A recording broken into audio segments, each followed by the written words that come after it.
We have a glimpse into the upcoming film portraying Abby Johnson's journey from Planned Parenthood director to pro-life leader, thanks to its recently released movie trailer. Sorry to bother you, but they need an extra person in the back room. Are you free?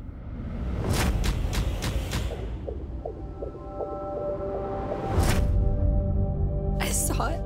It was like it was twisting and fighting for its life. Unplanned will be released in theaters everywhere on March 29th. It's based on Johnson's book of the same title about her powerful pro-life conversion. I had the chance to visit the movie set a few months back and sit down with some of the cast and crew, including the two Catholic directors behind the film. Here's our interview.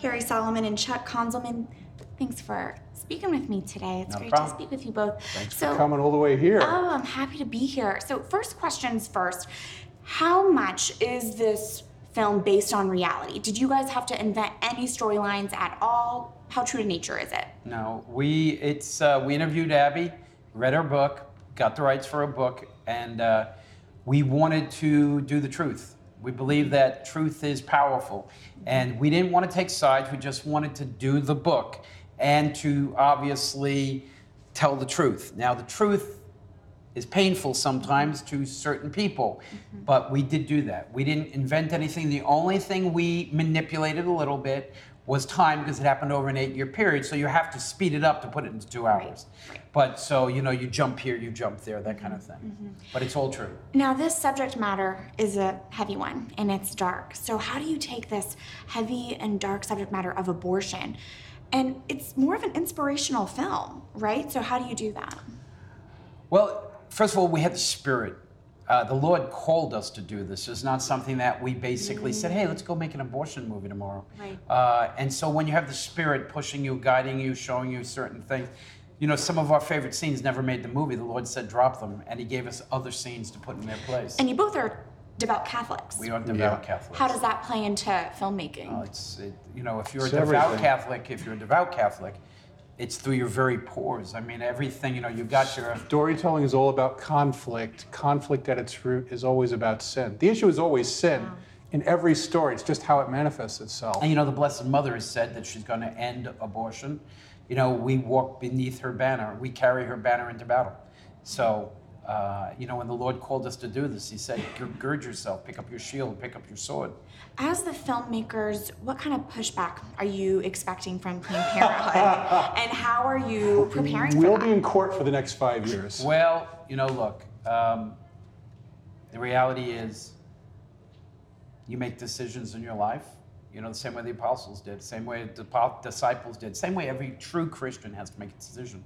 Sometimes those decisions have consequences, and sometimes those are not consequences you like. Planned Parenthood on a 9-to-5 basis, Monday to Friday, in this country receives $250,000 per hour from the United States government. They're not going to willingly give up that cash stream.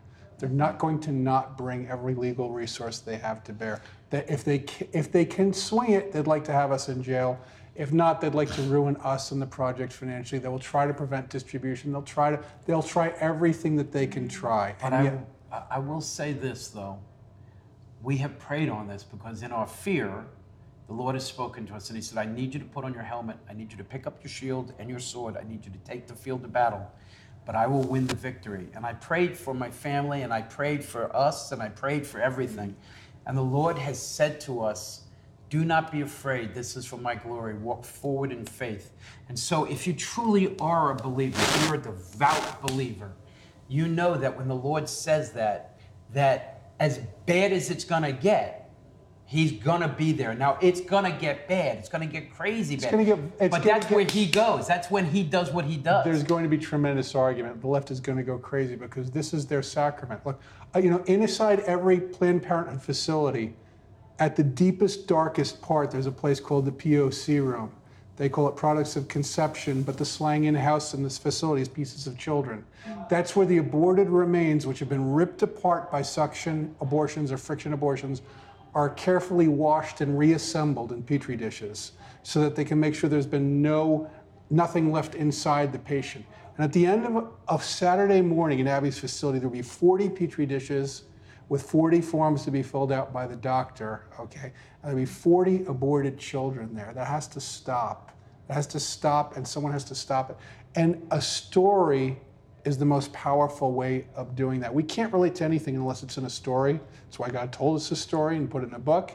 We can't relate to it otherwise. Stories have the power to move, and Abby's story in particular, because she was originally so strongly pro-choice, and then came to see the truth of what she was doing, and is now so strongly pro-life.